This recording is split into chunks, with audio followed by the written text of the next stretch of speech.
Book 5. Listen, all ye who have just now heard the laws about gods, and about our dear forefathers. Of all the things which a man has, next to the gods, his soul is the most divine and most truly his own. Now in every man there are two parts, the better and superior, which rules, and the worse and inferior, which serves. And the ruling part of him is always to be preferred to the subject.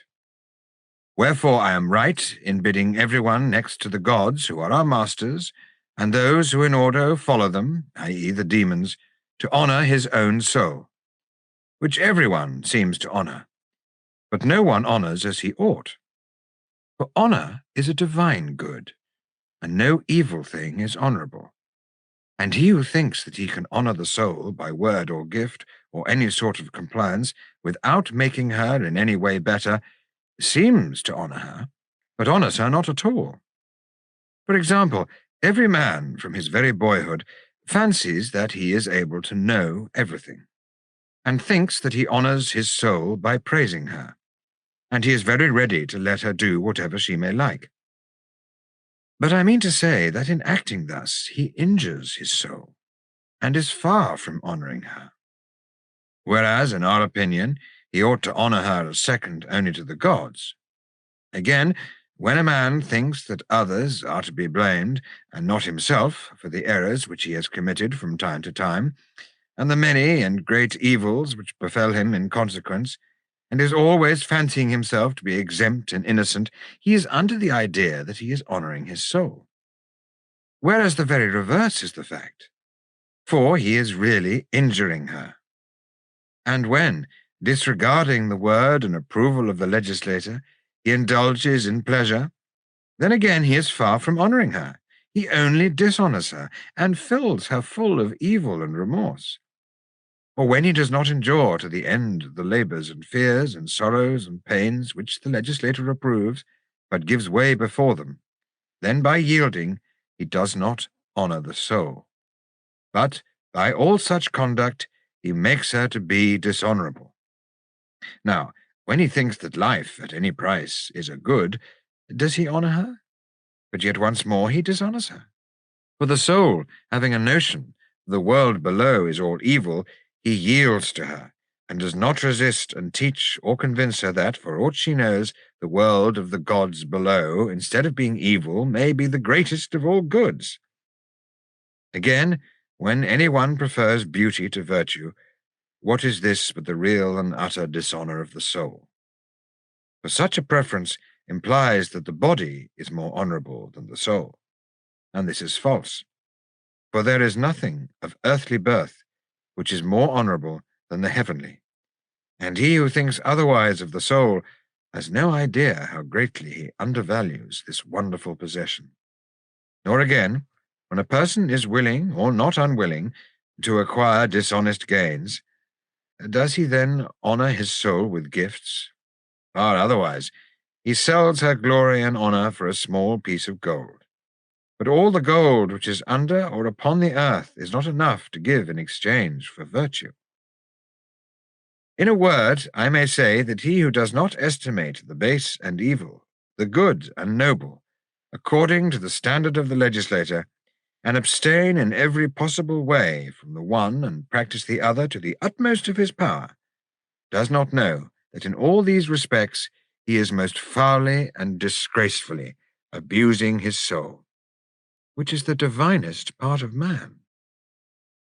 For no one, as I may say, ever considers that which is declared to be the greatest penalty of evil doing, namely, to grow into the likeness of bad men, and growing like them, to fly from the conversation of the good, and be cut off from them, and cleave to and follow after the company of the bad.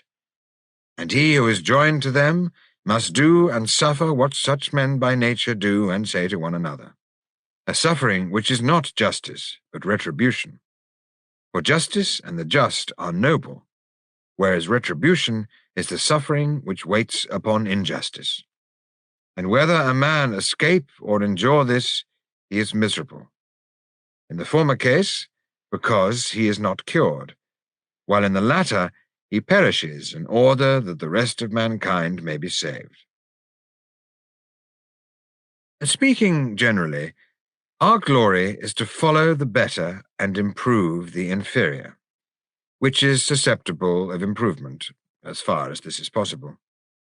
And of all human possessions, the soul is by nature most inclined to avoid the evil, and track out and find the chief good, which, when a man has found, he should take up his abode with it during the remainder of his life.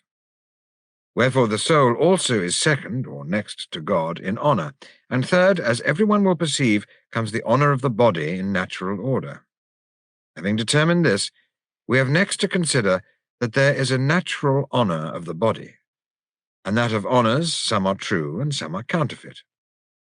To decide which are which is the business of the legislator, and he, I suspect, would intimate that they are as follows. Honour is not to be given to the fair body, or to the strong, or the swift, or the tall, or to the healthy body, although many may think otherwise, any more than to their opposites. But the mean states of all these habits are by far the safest and most moderate. For the one extreme makes the soul braggart and insolent, and the other illiberal and base, and money and property and distinction all go to the same tune. The excess of any of these things is apt to be a source of hatreds and divisions among states and individuals, and the defect of them is commonly a cause of slavery. And therefore I would not have anyone fond of heaping up riches for the sake of his children in order that he may leave them as rich as possible. For the possession of great wealth is of no use, either to them or to the state. The condition of youth, which is free from flattery, and at the same time not in need of the necessaries of life, is the best and most harmonious of all, being in accord and agreement with our nature, and making life to be most entirely free from sorrow. Let parents, then, bequeath to their children not a heap of riches, but the spirit of reverence. We indeed fancy that they will inherit reverence from us, if we rebuke them when they show a want of reverence. But this quality is not really imparted to them by the present style of admonition, which only tells them that the young ought always to be reverential. A sensible legislator will rather exhort the elders to reverence the younger, and above all to take heed that no young man sees or hears one of themselves doing or saying anything disgraceful. For where old men have no shame, their young men will most certainly be devoid of reverence. The best way of training the young is to train yourself at the same time, not to admonish them, but to be always carrying out your own admonitions in practice. He who honors his kindred and reverses those who share in the same gods are of the same blood and family, may fairly expect that the gods who preside over generation will be propitious to him and will quicken his seed.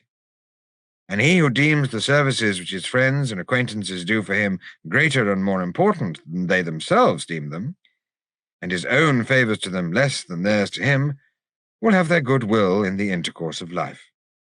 And surely, in his relations to the state and his fellow citizens, he is by far the best, who rather than the Olympic or any other victory of peace or war, desires to win the palm of obedience to the laws of his country, and who of all mankind is the person reputed to have obeyed them best through life. In his relations to strangers, a man should consider that a contract is a most holy thing, and that all concerns and wrongs of strangers are more directly dependent on the protection of God than wrongs done to citizens. For the stranger, having no kindred and friends, is more to be pitied by gods and men. Wherefore, also, he who is most able to avenge him is most zealous in his cause, and he who is most able is the genius and the god of the stranger, who follow in the train of Zeus, the god of strangers.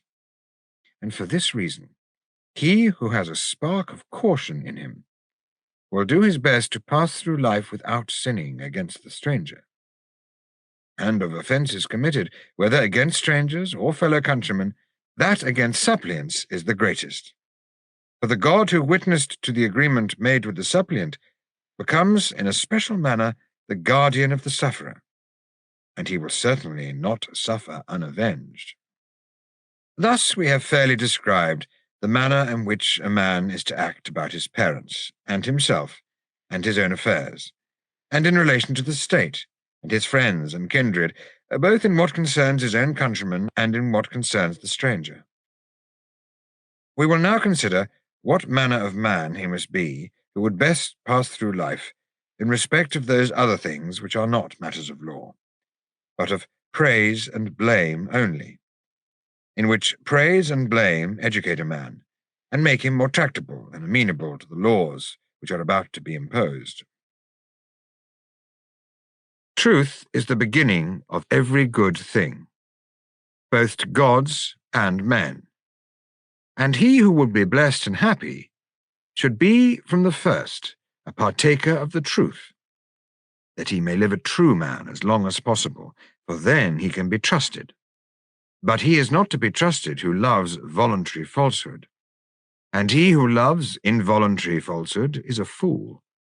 Neither condition is enviable, for the untrustworthy and ignorant has no friend, and as time advances he becomes known and lays up in store for himself isolation in crabbed age, when life is on the wane, so that, whether his children or friends are alive or not, he is equally solitary.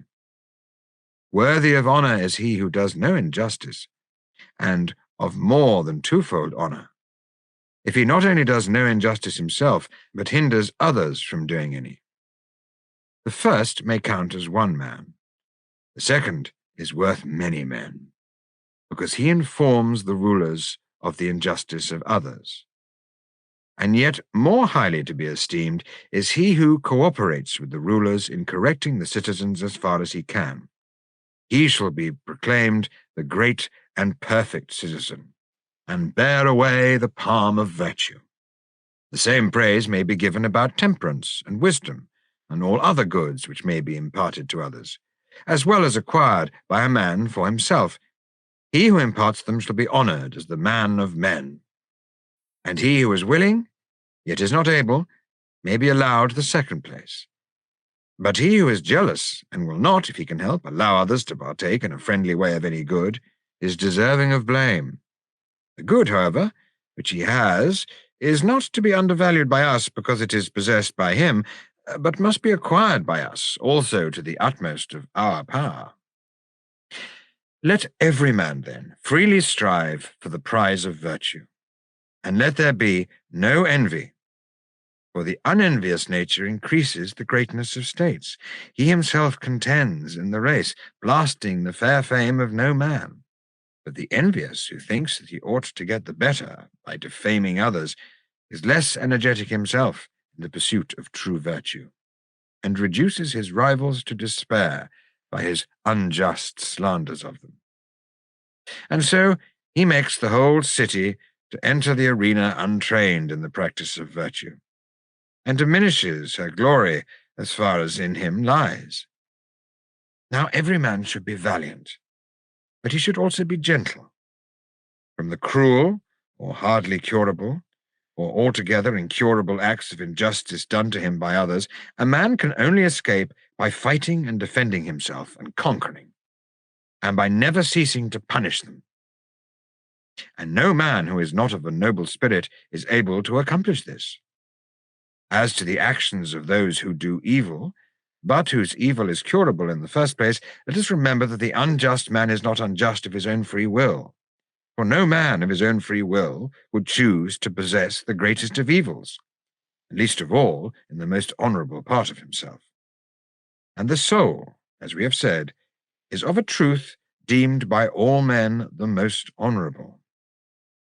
In the soul, then, which is the most honourable part of him, no one, if he could help, would admit or allow to continue the greatest of evils.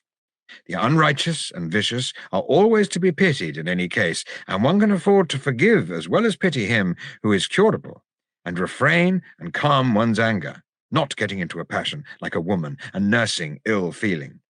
But upon him who is incapable of reformation and wholly evil, the vials of our wrath should be poured out. Wherefore I say that good men ought, when occasion demands, to be both gentle and passionate. Of all evils, the greatest is one which in the souls of most men is innate, and which a man is always excusing in himself and never correcting. I mean, what is expressed in the saying that every man by nature is and ought to be his own friend, whereas the excessive love of self is in reality the source to each man of all offences. For the lover is blinded about the beloved, so that he judges wrongly of the just, the good, and the honourable, and thinks that he ought always to prefer himself to the truth. But he who would be a great man ought to regard not himself or his interests, but what is just, whether the just act be his own or that of another. Through a similar error, men are induced to fancy that their own ignorance is wisdom, and thus we who may be truly said to know nothing think that we know all things. And because we will not let others act for us in what we do not know, we are compelled to act amiss ourselves. Wherefore let every man avoid excess of self-love, and condescend to follow a better man than himself, not allowing any false shame to stand in the way. There are also minor precepts which are often repeated and are quite as useful. A man should recollect them and remind himself of them. For when a stream is flowing out, there should be water flowing in too.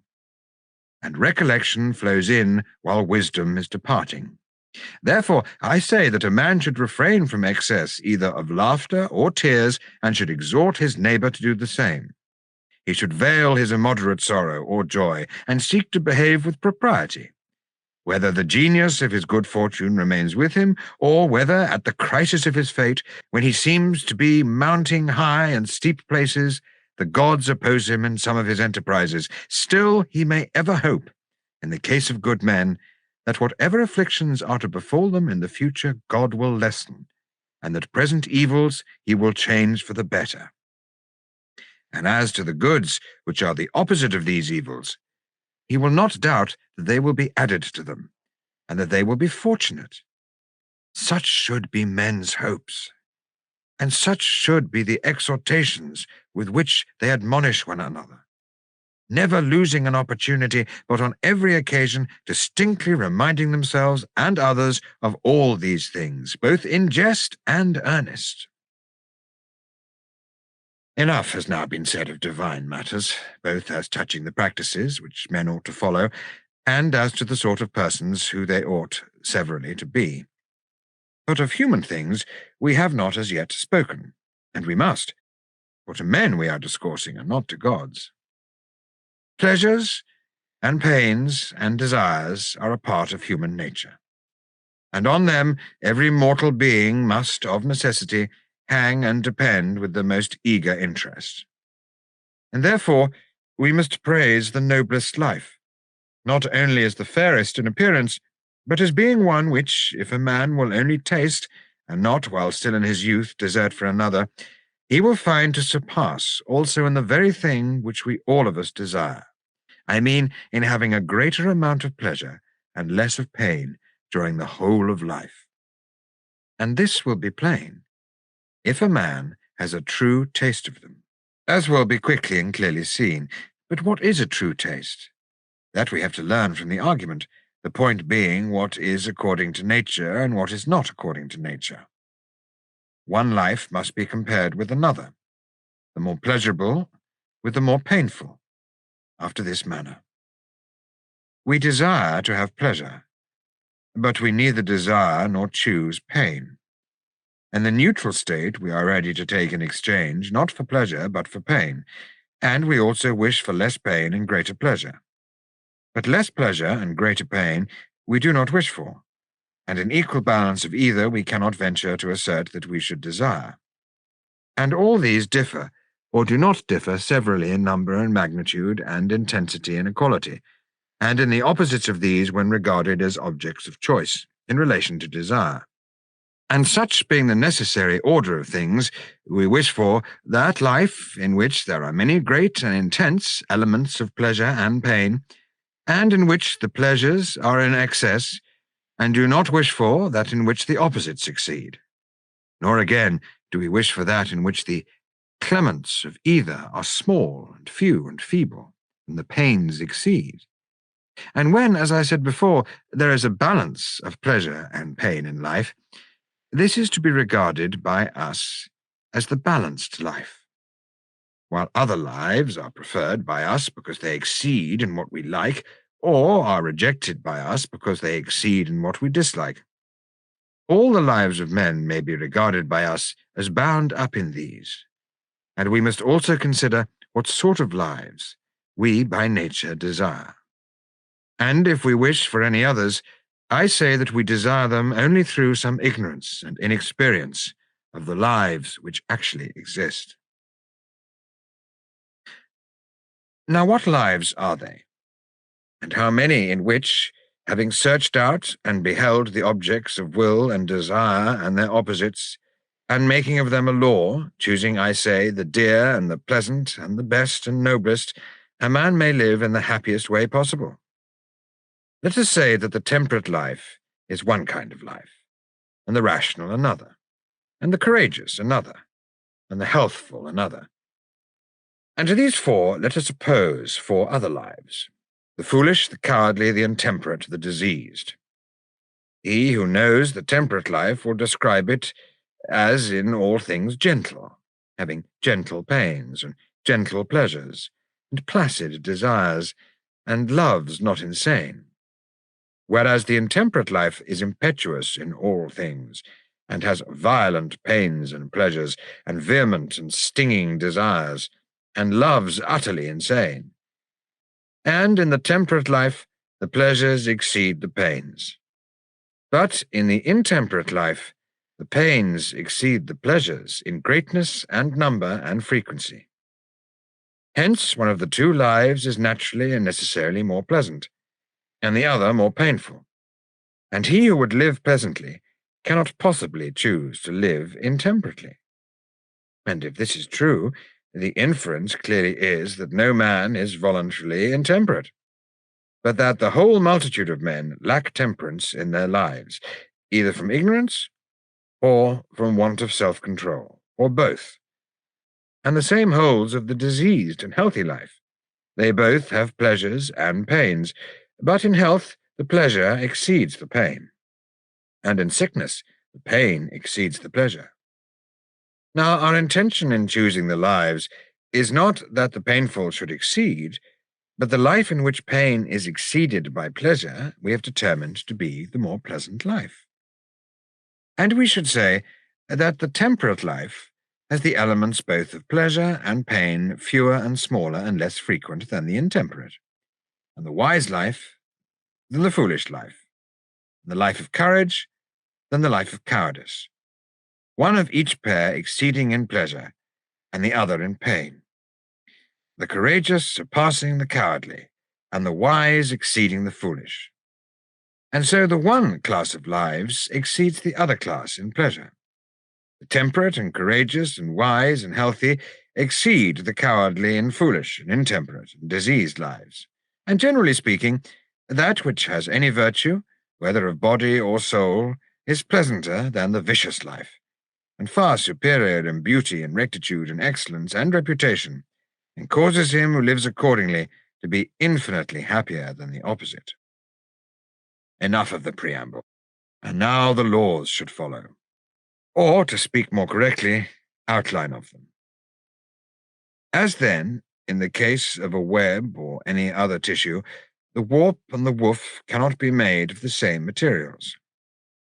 But the warp is necessarily superior as being stronger and having a certain character of firmness, whereas the woof is softer and has a proper degree of elasticity.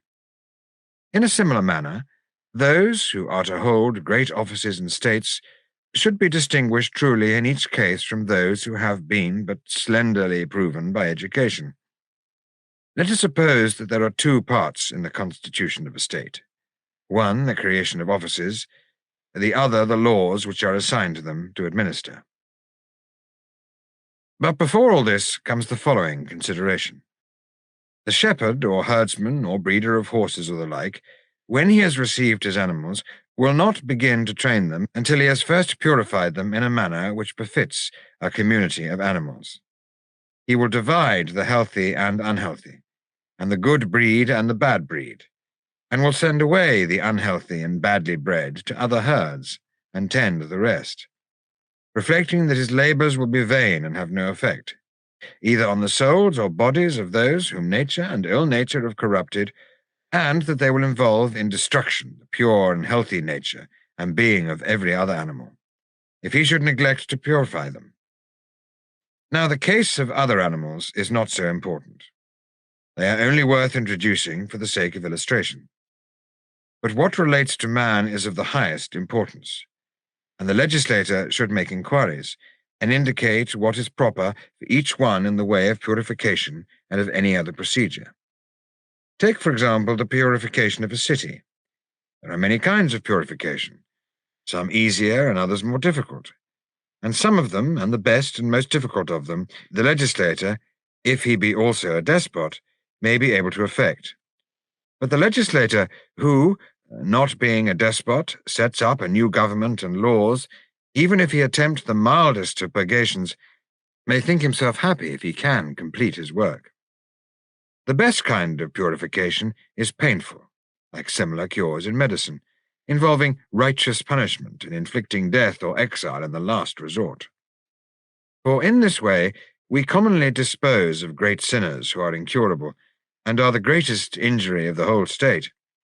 But the milder form of purification is as follows.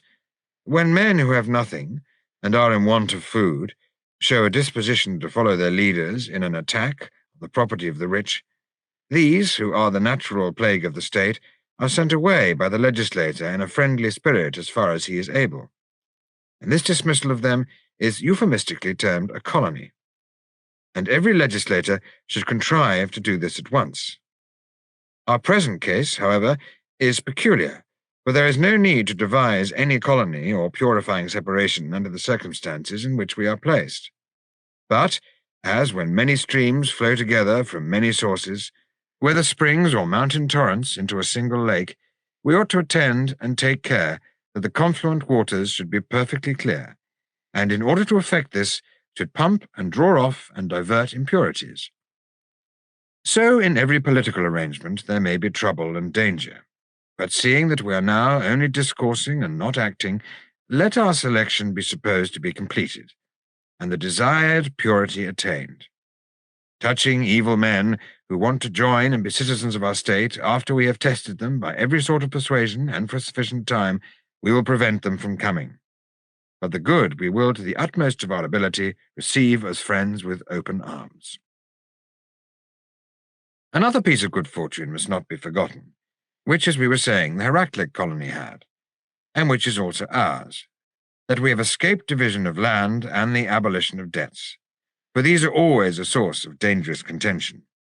And a city which is driven by necessity to legislate upon such matters can neither allow the old ways to continue, nor yet venture to alter them. We must have recourse to prayers, so to speak, and hope that a slight change may be cautiously effected in a length of time.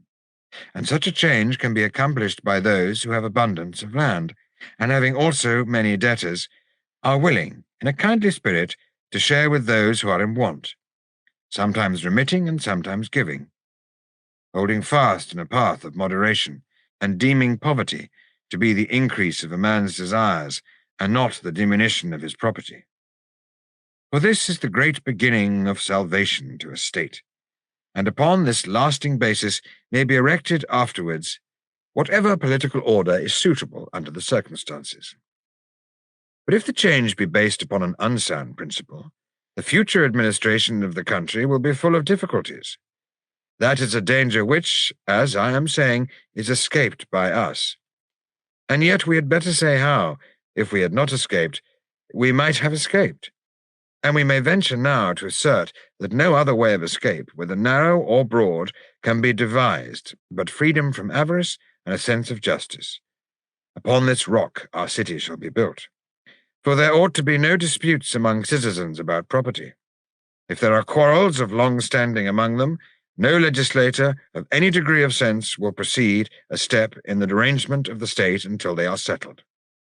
But that they, to whom God has given, as he has to us, to be the founders of a new state as yet free from enmity, that they should create themselves enmities by their mode of distributing lands and houses, would be superhuman folly and wickedness. How then can we rightly order the distribution of the land? In the first place, the number of the citizens has to be determined, and also the number and size of the divisions into which they will have to be formed. And the land and the houses will then have to be apportioned by us as fairly as we can. The number of citizens can only be estimated satisfactorily in relation to the territory in the neighboring states. The territory must be sufficient to maintain a certain number of inhabitants in a moderate way of life. More than this is not required.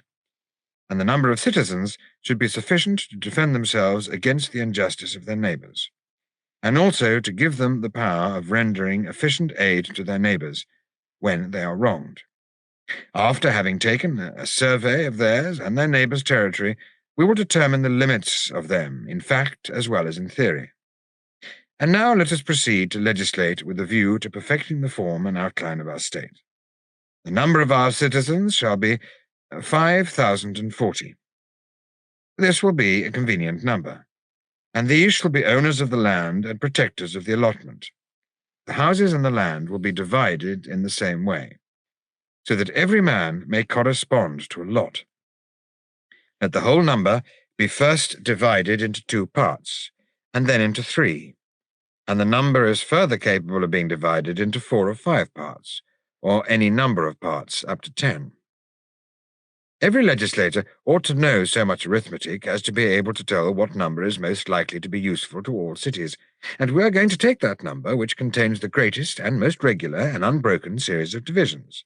The whole of number has every possible division, and the number 5,040 can be divided by exactly 59 divisors, and 10 of these proceed without interval from 1 to 10. This will furnish numbers for war and peace, and for all contracts and dealings, including taxes and divisions of the land. These properties of number should be ascertained at leisure by those who are bound by law to know them, for they are true, and should be proclaimed at the foundation of the city, with a view to use. Whether the legislator is establishing a new state or restoring an old and decayed one, in respect of gods and temples, the temples which are to be built in each city, and the gods or demigods after whom they are to be called, if he be a man of sense, he will make no change in anything which the oracle of Delphi, or Dodona, or the god Ammon, or any ancient tradition has sanctioned in whatever manner, whether by apparitions or reputed inspiration of heaven, in obedience to which mankind have established sacrifices in connection with mystic rites, either originating on the spot or derived from Tyrrhenia or Cyprus, or some other place, and on the strength of which traditions they have consecrated oracles and images, and altars and temples, and portioned out a sacred domain for each of them.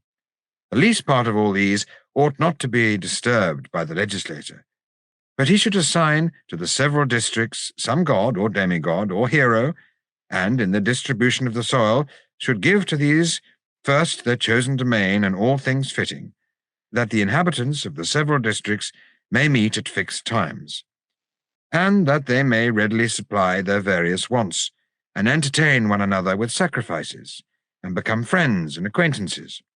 For there is no greater good in a state than that the citizens should be known to one another. When not light, but darkness and ignorance of each other's characters prevails among them, no one will receive the honour of which he is deserving, or the power or the justice to which he is fairly entitled. Wherefore, in every state, above all things, every man should take heed that he have no deceit in him, but that he be always true and simple, and that no deceitful person take any advantage of him. The next move in our pastime of legislation, like the withdrawal of the stone from the holy line in the game of draughts, being an unusual one, will probably excite wonder when mentioned for the first time. And yet If a man will only reflect and weigh the matter with care, he will see that our city is ordered in a manner which, if not the best, is the second best. Perhaps, also, someone may approve this form, because he thinks that such a constitution is ill-adapted to a legislator who has not despotic power. The truth is that there are three forms of government, the best, the second, and the third best, which we may just mention, and then leave the selection to the ruler of the settlement. Following this method, in the present instance, let us speak of the states, which are respectively first, second, and third in excellence. And then we will leave the choice to Cleinias now, or to anyone else who may hereafter have to make a similar choice among constitutions, and may desire to give to his state some feature which is congenial to him and which he approves in his own country. The first and highest form of the state and of the government and of the law is that in which there prevails most widely the ancient saying that friends have all things in common. Whether there is anywhere now, or will ever be, this communion of women and children and of property, in which the private and individual is altogether banished from life, and things which are by nature private, such as eyes and ears and hands, have become common.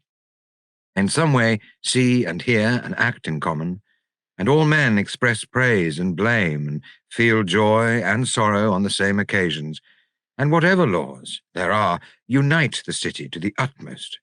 Whether all this is possible or not, I say that no man, acting upon any other principle, will ever constitute a state which will be truer or better or more exalted in virtue.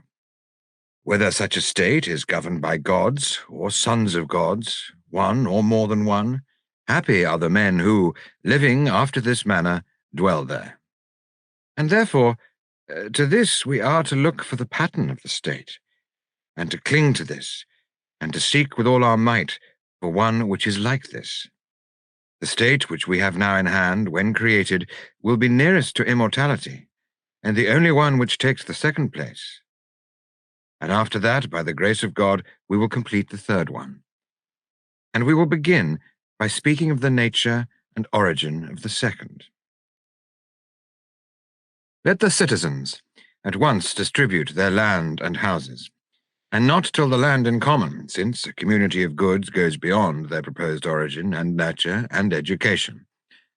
But in making the distribution, let the several possessors feel that their particular lots also belong to the whole city, and seeing that the earth is their parent, let them tend her more carefully than children do their mother. For she is a goddess and their queen, and they are her mortal subjects. Such also are the feelings which they ought to entertain to the gods and demigods of the country. And in order that the distribution may always remain, they ought to consider further that the present number of families should be always retained, and neither increased nor diminished.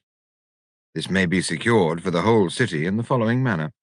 Let the possessor of a lot leave the one of his children who is his best beloved, and one only, to be the heir of his dwelling, and his successor in the duty of ministering to the gods, the state, and the family, as well as the living members of it, as those who are departed when he comes into the inheritance.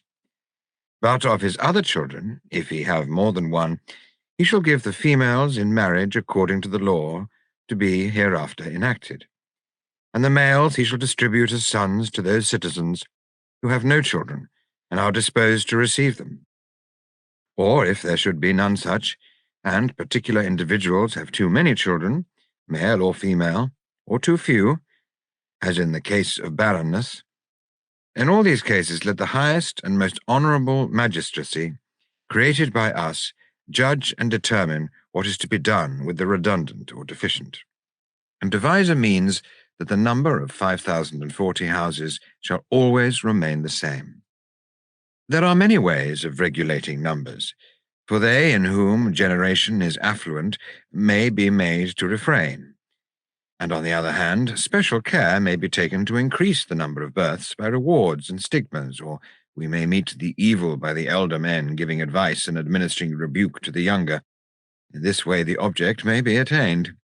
And if, after all, there be very great difficulty about the equal preservation of the 5,040 houses, and there be an excess of citizens, owing to the too great love of those who live together, and we are at our wits' end, there is still the old device, often mentioned by us, of sending out a colony, which will part friends with us, and be composed of suitable persons. If, on the other hand, there come a wave bearing a deluge of disease, or a plague of war, and the inhabitants become much fewer than the appointed number by reason of bereavement, we ought not to introduce citizens of spurious birth and education, if this can be avoided. But even God is said not to be able to fight against necessity. Wherefore, let us suppose this high argument of ours to address us in the following terms. Best of men, cease not to honour according to nature similarity and equality and sameness and agreement, as regards number, and every good and noble quality.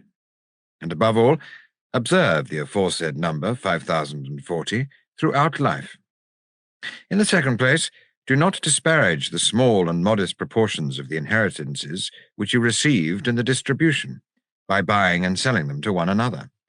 For then, neither will the God who gave you the lot be your friend, nor will the legislator. And indeed the Lord declares to the disobedient that these are the terms upon which he may or may not take the lot. In the first place, the earth, as he is informed, is sacred to the gods. And in the next place, priests and priestesses will offer up prayers over a first, and second, and even a third sacrifice, that he who buys or sells the houses or lands which he has received may suffer the punishment which he deserves. And these their prayers they shall write down in the temples, on tablets of cypress wood, for the instruction of posterity.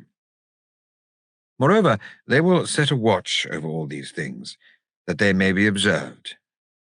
The magistracy, which has the sharpest eyes, shall keep watch that any infringement of these commands may be discovered, and punished as offences both against the law and the God.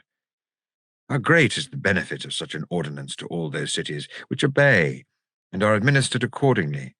No bad man can ever know, as the old proverb says, but only a man of experience and good habits.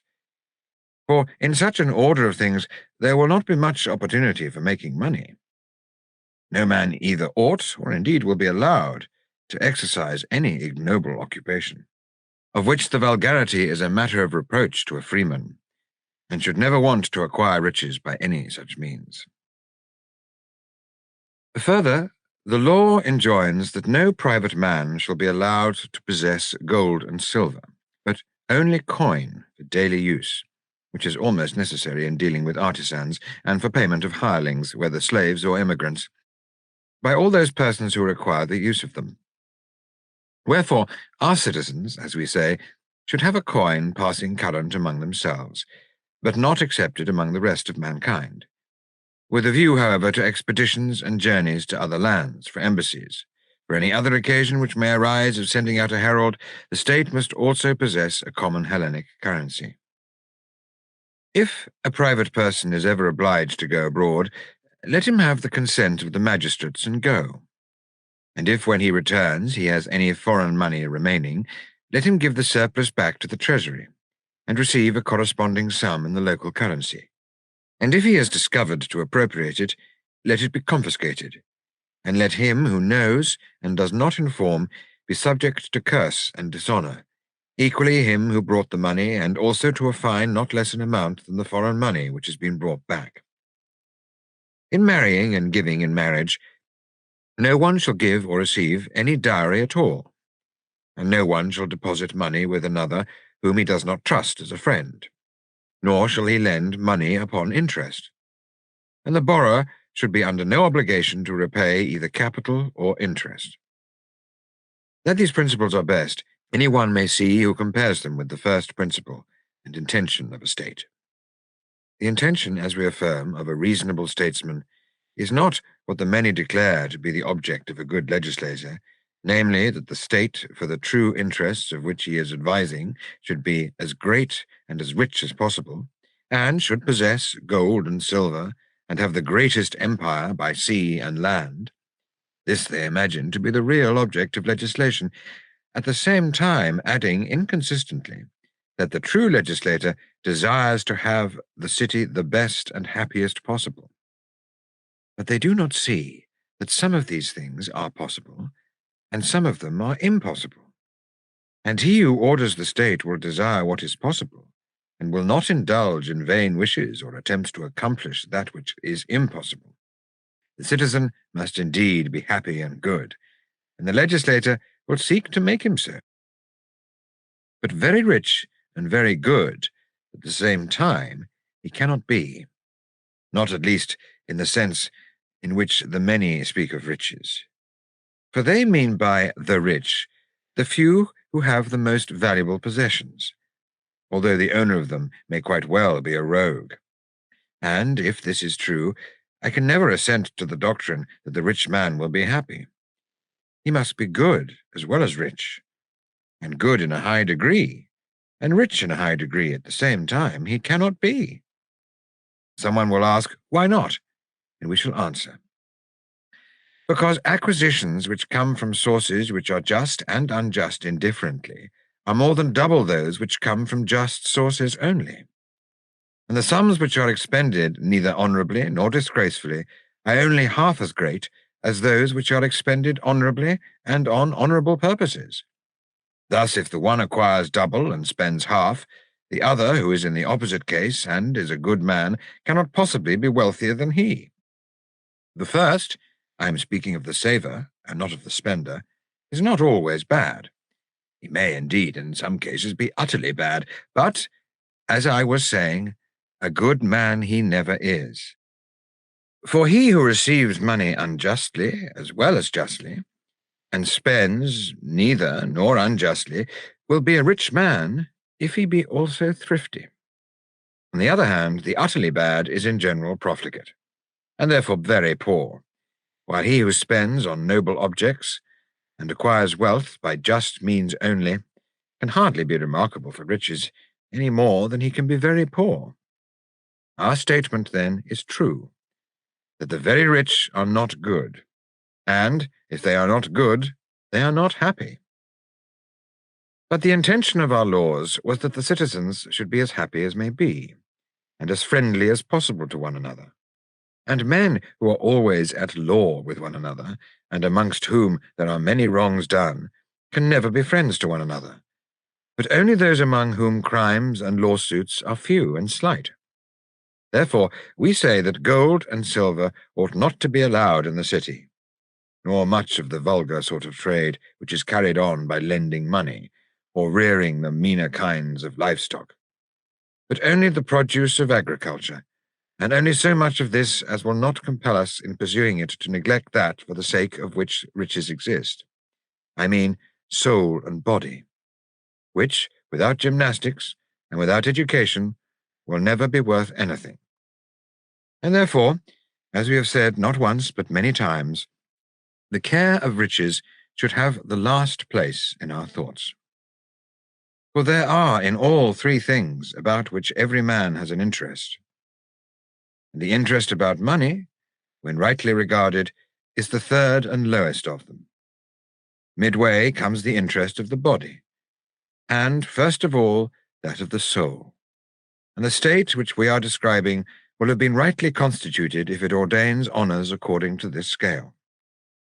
But if, in any of the laws which have been ordained, health has been preferred to temperance, or wealth to health and temperate habits, that law must clearly be wrong. Wherefore also the legislator ought often to impress upon himself the question, what do I want?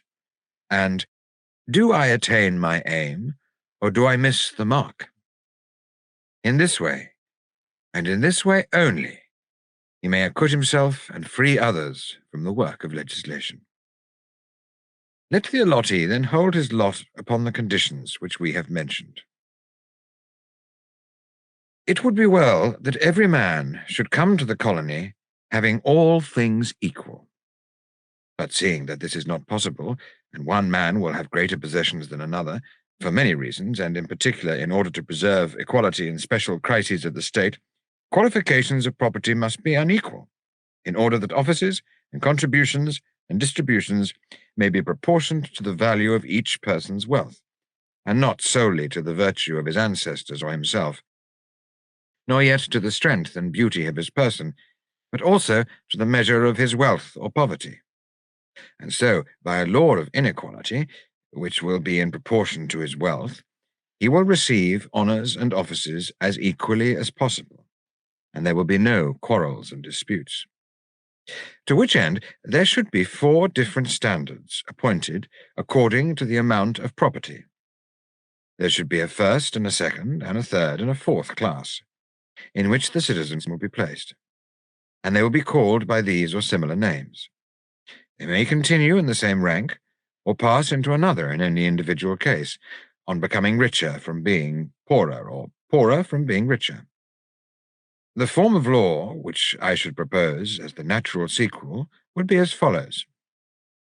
In a state which is desirous of being saved from the greatest of all plagues, not faction, but rather distraction, here should exist among the citizens neither extreme poverty nor again excess of wealth, for both are productive of both these evils.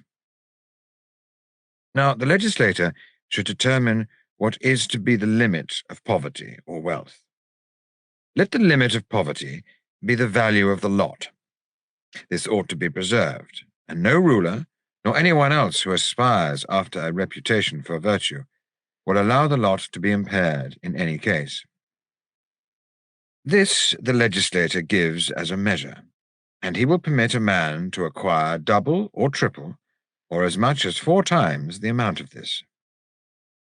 But if a person have yet greater riches, whether he has found them, or they have been given to him, or he has made them in business, or has acquired by any stroke of fortune that which is in excess of the measure, if he give back the surplus to the state, and to the gods who are the patrons of the state, he shall suffer no penalty or loss of reputation. But if he disobeys this our law, any one who likes may inform against him, and receive half the value of the excess, and the delinquent shall pay a sum equal to the excess out of his own property, and the other half of the excess shall belong to the gods.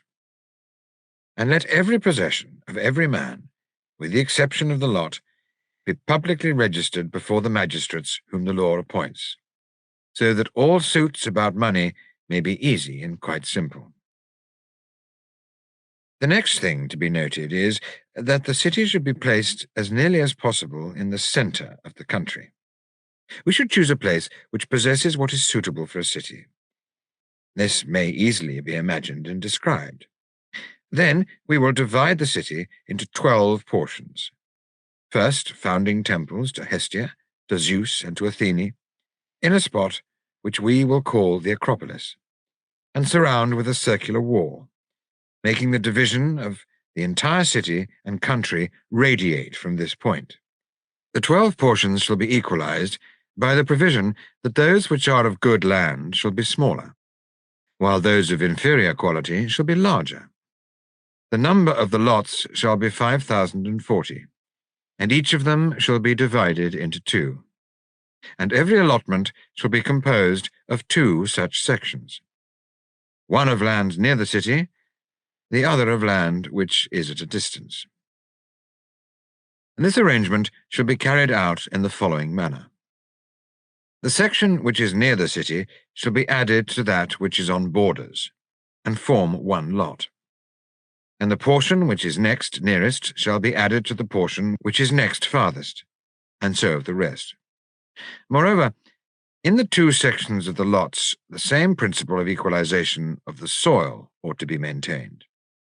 The badness and goodness shall be compensated by more and less. And the legislator shall divide the citizens into 12 parts, and arrange the rest of their property, as far as possible, so as to form 12 equal parts, and there shall be a registration of all. After this, they shall assign 12 lots to 12 gods, and call them by their names, and dedicate to each god their several portions, and call the tribes after them. And they shall distribute the 12 divisions of the city in the same way in which they divided the country. And every man shall have 2 habitations, one in the centre of the country, and the other at the extremity. Enough of the manner of settlement. Now we ought by all means to consider that there can never be such a happy concurrence of circumstances as we have described. Neither can all things coincide as they are wanted. Men who will not take offence at such a mode of living together, and will endure all their life long to have their property fixed at a moderate limit, and to beget children in accordance with our ordinances, and will allow themselves to be deprived of gold and other things which the legislator, as is evident from these enactments, will certainly forbid them, and will endure further the situation of the land, with the city in the middle and dwellings round about. All this is as if the legislator were telling his dreams, or making a city and citizens of wax. There is truth in these objections, and therefore everyone should take to heart what I am going to say. Once more, then, the legislator shall appear and address us. "O my friends," he will say to us, "do not suppose me ignorant that there is a certain degree of truth in your words. But I am of opinion that in matters which are not present but future, he who exhibits a pattern of that at which he aims should in nothing fall short of the fairest and truest, and that if he finds any part of this work impossible of execution, he should avoid and not execute it. But he should contrive to carry out that which is nearest and most akin to it. You must allow the legislator to perfect his design, and when it is perfected, you should join with him in considering what part of his legislation is expedient and what will arouse opposition. For surely the artist who is to be deemed worthy of any regard at all ought always to make his work self-consistent." Having determined that there is to be a distribution into 12 parts, let us now see in what way this may be accomplished. There is no difficulty in perceiving that the 12 parts admit of the greatest number of divisions of that which they include, or in seeing the other numbers which are consequent upon them, and are produced out of them up to 5,040. Wherefore the law ought to order phratries and demes and villages, and also military ranks and movements, as well as coins and measures, dry and liquid, and weights, so as to be commensurable and agreeable to one another. Nor should we fear the appearance of minuteness. If the law commands that all the vessels which a man possesses should have a common measure, when we consider generally that the divisions and variations of numbers have a use in respect of all the variations of which they are susceptible, both in themselves and as measures of height and depth, and in all sounds and in motions, as well those which proceed in a straight direction, upwards or downwards, as in those which go round and round. The legislator is to consider all these things, and to bid the citizens, as far as possible, not to lose sight of numerical order. For no single instrument of youthful education has such mighty power, both as regards domestic economy and politics, and in the arts, as the study of arithmetic. Above all, arithmetic stirs up him who is by nature sleepy and dull, and makes him quick to learn, retentive, shrewd, and aided by art divine, he makes progress quite beyond his natural powers. All such things, if only the legislator by other laws and institutions can banish meanness and covetousness from the souls of men, so that they can use them properly and to their own good, will be excellent and suitable instruments of education. But if he cannot, he will unintentionally create in them, instead of wisdom, the habit of craft, which evil tendency may be observed in the Egyptians and Phoenicians and many other races, through the general vulgarity of their pursuits and acquisitions, whether some unworthy legislator theirs have been the cause, or some impediment of chance or nature. For we must not fail to observe, O Megillus and Cleinias, that there is a difference in places, and that some beget better men and others worse, and we must legislate accordingly. Some places are subject to strange and fatal influences by reason of diverse winds and violent heats, some by reason of waters, or again from the character of the food given by the earth, which not only affects the bodies of men for good or evil, but produces similar results in their souls. And in all such qualities, those spots excel in which there is a divine inspiration, and in which the demigods have their appointed lots, and are propitious, not adverse to the settlers in them. To all these matters the legislator, if he have any sense in him, will attend as far as man can, and frame his laws accordingly. And this is what you, Cleinias, must do. And to matters of this kind you must turn your mind, since you are going to colonize a new country. Your words, Athenian stranger, are excellent, and I will do as you say.